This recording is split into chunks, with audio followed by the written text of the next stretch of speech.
online, on digital radio, and on 88 to 91 FM. The Radio 2 Art Show with Claudia Winkleman. My first guest this evening may only be 11. She's not 11, she's 20. But she already has clocked up numerous brilliant screen credits, notably as Frankie in Skins and playing Lyra in The Golden Compass. The end of this month will mark her stage debut as she plays Thomasina Coverley in a revival of Tom Stoppard's Arcadia. She is, of course, Dakota Blue Richards. She joins me now. Number one, let's just make this clear. You've got the best name in the world. Are you aware of that? Do you just sometimes wander around going, yes, I do have the best name in the world? It's funny, everybody tells me that, but I hated it as a child growing up. Did you?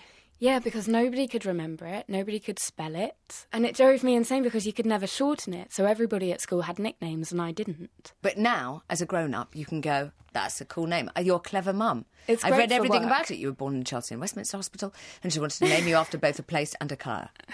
Yeah, that's She about went as for both. interesting as the story gets. Well, that's more interesting than any of our naming stories. Tell me, did you immediately think, yes, this is a good idea, I'd like to go on stage? Was this something that you had always wanted to do? I've been in for a few stage things before, and it's always been a bit of a weird one because I really believe that it's a very different skill to screen acting, and it definitely is something that one has to learn. Yeah. But it's difficult to learn without doing it. And so I always felt that I was sort of on the back foot when going into those auditions because I was quite often the only person there that didn't have any experience. Yes. And I knew that was always a thing that sort of put people off me. And so it's really nice that Blanche has taken a chance on me, I guess, and I'm really hoping that I can pull it off. Of course you can. I can already tell. You're going to be amazing. Is it slightly terrifying? Isn't there a part of you... Because absolutely they're two different skills, and when you're filming, you can have a bad take. You don't want to have a bad take, but you can, and everyone gets it, and they go, all right, let's do it again. Whereas on stage, there is no second take. I know. And it's a very scary thought. But I also think stage audiences are much more forgiving, I would hope, because they're in the moment with you. It's like you go on a journey together and you see the whole story from start to finish. And so I'm hoping that if little things go wrong, it won't be massively noticeable. It's very different as a viewer to watch a play than it is to watch a movie where somebody's face is, the size of a bus right in front of you and you can see every tiny detail.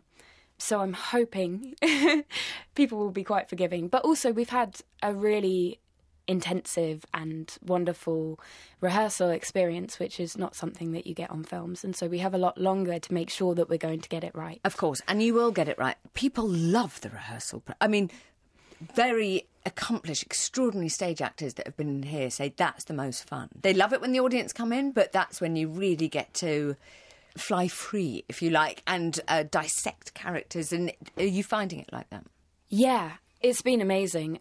I think it's a real shame that you don't get that sort of process very often on films because normally you get sort of a read-through on films and then maybe one day to talk about certain bits of your character, but by that point you haven't even had a chance to process really what they're about. And I'm somebody who really likes to dedicate myself to my character and I want to find things that are interesting and different about them.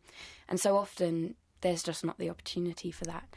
And so this has been so rewarding already, just to look at the script and pick it apart, and it's such a clever script, so there's a lot to delve into, and I think we're very lucky to have such a wonderful director. Blanche is incredibly insightful in a way that I'm not, so it's great to have her to pick bits out and to show us where we're missing things and to play around and also to explain all the maths and the science. She sounds amazing. Because also some directors can be a bit shouty, in a good way, but other directors let you go, oh, can I just give her a slightly different walk? Or can I do whatever it is? And they allow you to say absolutely anything and then they sort of go with you. Remind us of the play and of the part you're playing. Well, Arcadia is, I think the best way to describe it is an intellectual comedy. It's very, very funny. It's set across 2 time periods. One is in the early 1800s and the other is in the 90s, which was the present day when it was written. Yeah. And the people in the Regency period are very much looking forward to the future and making all these big leaps and discoveries, and it's really a time when things are moving on and changing. And the 90s is about a group of people who are all looking back. So there's this lovely sort of introspective feel to the whole play where all our storylines are very, very linked. Yeah. And you find out so much about the 1800s part of the play from the 90s. And it's just so clever. There's so much in it that makes you think and makes you question the world, and I've learnt so much from working on it. Tell me about your part. What's she like? Thomasina is essentially a genius. She's having lessons during the course of the show with her tutor, Septimus Hodge, who really challenges her, and they have a wonderful relationship. They're very very playful with each other, and you can tell that intellectually they're exactly on the same level. Yeah. And she is essentially discovering things that weren't around at that time, and she sees into the future, they say in the play, almost like a picture. She doesn't really have the maths or the science to back up her discoveries, but she can see where the world is going, and she explains it in these wonderfully childish ways, because ultimately she's also very naive. Yeah.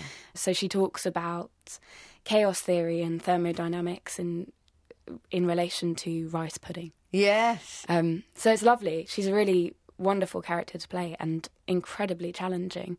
Yeah, hard. Very surprising always as well in what she comes out with. How do you feel about you're going to Brighton, Bath, Oxford, Birmingham? I mean, you're going all over the place. Do you think, oh, fantastic, I'm going to bring my lucky rucksack and I can't wait to discover these places? Or do you think this is genuinely horrifying?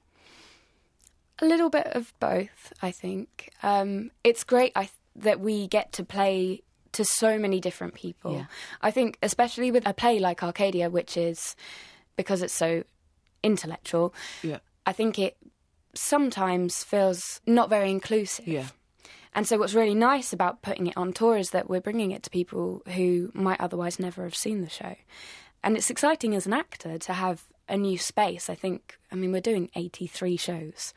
And if we were doing them all in one place, I can imagine it would start to feel slightly stale. Yeah. But having a new space and a new audience, it's going to keep it fresh. Yeah, so it's going to be exciting. Yeah. All of that, you just will suddenly go, oh, this is my dressing room for a bit. Fine. Exactly. When you go to each place, are you there for like a week? Yes, yeah, a week. I love it. You're like the Rolling Stones.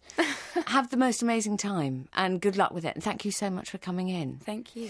Arcadia starts its run next Friday, the 30th of January at the Theatre Royal in Brighton, and it tours until the middle of April, visiting Bath, Bromley, Woking, Aylesbury, Truro, Birmingham, Cambridge, Malvern and Oxford.